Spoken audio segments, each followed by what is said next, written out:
teman-teman, pagi ini kita akan mulai puasa kita. Sebelum mulai puasa, selain kita menyiapkan santapan jasmani kita, mari kita sama-sama menyiapkan diri kita, hati kita untuk menerima santapan rohani yang akan disampaikan oleh Lausinita melalui saat teduh kita hari ini.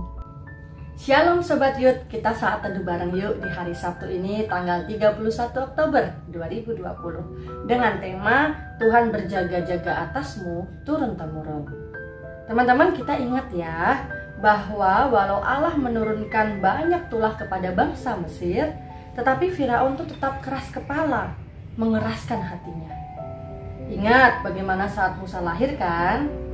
Firaun mengancam akan membunuh setiap anak laki-laki yang baru lahir.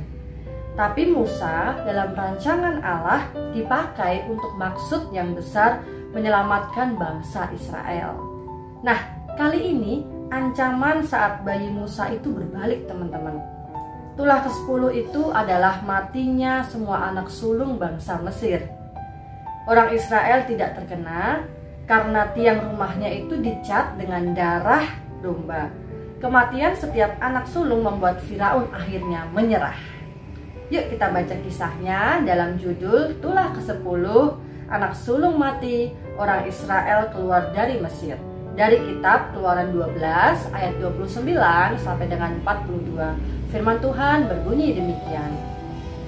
Maka pada tengah malam Tuhan membunuh tiap-tiap anak sulung di tanah Mesir.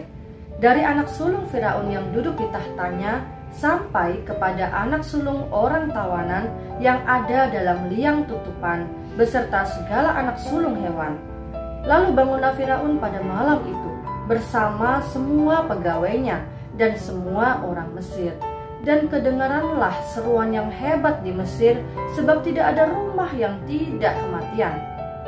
Lalu pada malam itu dipanggilnyalah Musa dan Harun, katanya, bangunlah, keluarlah dari tengah-tengah bangsaku, baik kamu maupun orang Israel.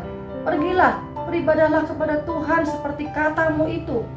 Bawalah juga kambing dombamu dan lembu sapimu, serta seperti katamu itu. Tetapi pergilah dan pohonkanlah juga berkat bagiku. Orang Mesir juga mendesak dengan keras kepada bangsa itu, menyuruh bangsa itu pergi dengan segera dari negeri itu. Sebab kata mereka, nanti kami mati semuanya. Lalu bangsa itu mengangkat adonannya sebelum diragi dengan tempat adonan mereka terbungkus dalam kainnya di atas bahunya. Orang Israel melakukan juga seperti kata Musa. Mereka meminta dari orang Mesir barang-barang emas dan perak serta kain-kain. Dan Tuhan membuat orang Mesir bermurah hati terhadap bangsa itu sehingga memenuhi permintaan mereka. Demikianlah mereka merampasi orang Mesir itu. Kemudian berangkatlah orang Israel dari Ramses ke Sukot. Kira-kira 600.000 orang laki-laki berjalan kaki, tidak termasuk anak-anak. Juga banyak orang dari berbagai-bagai bangsa turut dengan mereka. Lagi sangat banyak ternak kambing domba dan lembu sapi. Adonan yang dibawa mereka dari Mesir dibakarlah menjadi roti bundar yang tidak beragi, sebab adonan itu tidak diragi, karena mereka diusir dari Mesir dan tidak dapat berlambat-lambat, dan mereka tidak pula menyediakan bekal baginya. Lamanya orang Israel diam di Mesir adalah 430 tahun. Sesudah lewat 430 tahun, tepatnya pada hari itu juga, keluarlah segala pasukan Tuhan dari tanah Mesir. Malam itulah malam berjaga-jaga bagi Tuhan untuk membawa mereka keluar dari tanah Mesir. Dan itulah juga malam berjaga-jaga bagi semua orang Israel turun-temurun untuk kemuliaan Tuhan. Teman-teman, tadi sudah kita baca ya, Paskah kuno itu sebenarnya telah ada di tengah bangsa Israel. Intinya merayakan keselamatan dari Tuhan. Agar kematian lewat, maka anak domba dikorbankan dan darahnya dipakai mencap tiang rumah, sehingga kematian itu melintas atau passion, dan bangsa Israel menjadi selamat. Jadi Paskah adalah perayaan keselamatan. Nah, dalam masa perjanjian baru teman-teman, Paskah Kristen adalah peringatan akan Kristus, anak domba Allah yang dikorbankan melalui kayu salib, lalu disantap dalam perjamuan Tuhan. Maknanya Kristus membawa keselamatan bagi seluruh dunia. Nah, juga sejak lama ada dalam tradisi peternak mengenai makan roti tidak beragi. Apa maksudnya? Tapi dalam kisah ini teman-teman, tradisi perayaan Paskah yaitu makan roti tidak beragi sebagai bentuk ketergesa-gesaan orang Israel membuat roti untuk bekal di jalan karena harus buru-buru keluar dari Mesir. Jadi roti tanpa ragi mengingatkan akan masa pengungsian. Sekali lagi saya ingatkan, roti tanpa ragi mengingatkan akan masa pengungsian. Demikianlah ya guys ya, tulah ke-10 itu membuat takut bangsa Mesir. Anaknya Firaun juga terkena tanpa terkecuali. Malah rakyatnya juga memohon agar Israel keluar, bahkan dibekali makanan dan harta benda. Nah guys, kesombongan dan keras hati Firaun akhirnya runtuh oleh kuasa Allah. Kuasa Allah juga terbukti setia dalam penyertaan kepada Israel. Allah yang baik tidak eksklusif teman-teman, tapi baik kepada semua orang. Kebaikannya mendatangkan rahmat, damai sejahtera. Nah, tidak hanya Israel yang keluar dari Mesir, ikut juga bangsa-bangsa lain terbebas. Kebebasan malah dapat menjadi berkat atau bekal dari orang Mesir. Artinya, kebebasan itu menjadi berkat juga untuk orang lain. Bayangkan ya guys ya, 430 tahun loh ditindas Mesir. Dan di hari yang sama, Israel itu akhirnya bebas. Dan selama itu Allah setia mengantar mereka ke Kanaan lewat kepemimpinan Musa dan Harun. Dan hari itu diperingati sebagai malam berjaga-jaga. Allah menjagai bangsa Israel dan seluruh angkatannya. Jika Allah terbukti menjagai seluruh angkatan Israel, keturunan Abraham, Ishak, dan Yakub, maka Tuhan juga akan menjagaimu teman-teman turun-temurun. Tuhan menggenapi janjinya karena kesetiaannya. Teman-teman bisa lihat di ayat 40-42 ya. Tuhan menjanjikan kelepasan bagi mereka. Jangan khawatir ya guys ya. Tuhan juga adalah setia kepada kita, dan apapun yang difirmankannya pasti akan digenapinya. Tuhan memberkati. Teman, itu tadi satu teduh kita hari ini. Selama 1 minggu ini kita udah belajar dari tulah-tulah yang diberikan Tuhan kepada Firaun dan kepada bangsa Mesir. Hari ini kita belajar dari tulah yang ke-10, yaitu kematian anak sulung di Mesir. Kenapa sih Tuhan sampai memberikan 10 tulah kepada Firaun?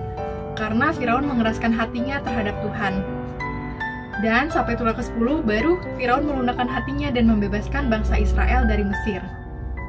Teman-teman, mungkin tanpa kita sadari saat ini kita sedang menjadi Firaun-Firaun zaman now, yang dimana kita mengeraskan hati kita terhadap Tuhan. Jangan sampai Tuhan menurunkan 10 tulah dulu kepada kita, baru kita sadar dan berbalik ke Tuhan. Untuk itu, yuk mari kita sama-sama peka mendengar suara Tuhan. Teman-teman, untuk menutup saat teduh kita hari ini, yuk kita sama-sama berdoa. Tuhan, terima kasih Engkau telah menyertai kami pada hari ini Tuhan. Pada hari ini kami akan berpuasa, kiranya Engkau yang menyertai sepanjang hari ini Tuhan, menjaga hawa nafsu kami, supaya kami tetap setia untuk beribadah kepadamu Tuhan. Tuhan, pagi hari ini kami juga belajar dari tulah-tulah yang Kau berikan kepada Firaun. Tuhan, kami tidak mau menjadi Firaun-Firaun yang tidak peka dengan Engkau, yang mengeraskan hati kami terhadap Engkau Tuhan. Tuhan, kiranya Engkau yang menyertai kami Tuhan untuk selalu setia dan selalu peka mendengar suara Engkau, dan percaya dengan tuntunan Engkau di dalam kehidupan kami.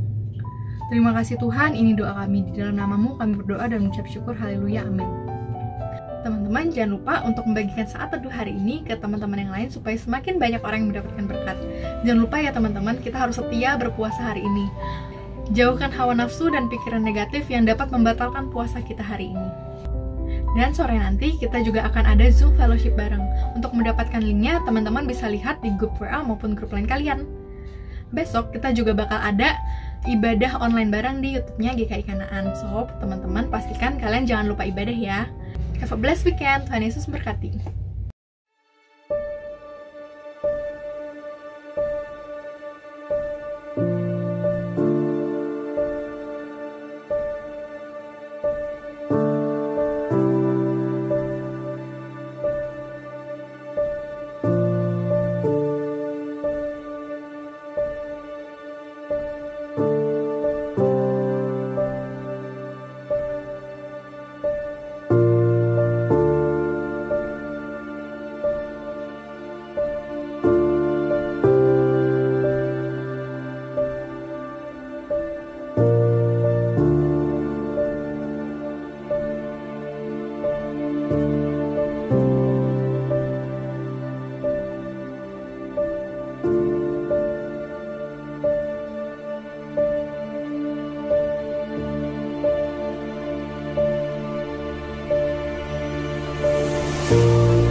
Halo guys, kembali lagi bersama kami dalam obrolan santuy anak milenial. Hans, hari ini kita mau ngebahas tentang tema yaitu Christ and Culture. Pertanyaan pertama mengenai blended worship. Oke, ini pertanyaannya sangat bagus dan sangat menarik ya. Sebenarnya gini. Oke kok berarti alat musik lain boleh dong kok, apa aja tuh? Oke kok, terima kasih kok. Ivan, berarti kalau menurut Kok, bagaimana nih kok cara kita menyikapi nuansa adat tersebut kok? Kita bisa menggunakan waktunya, kita bisa menggunakan temanya. Kita mengembalikan semuanya kepada pribadi Allah, pribadi Tuhan Yesus, pribadi Roh Kudus yang memang bekerja di balik itu semua. Tetapi kamu menggunakan budaya itu sebagai jembatan untuk kamu memperkenalkan Kristus buat mereka.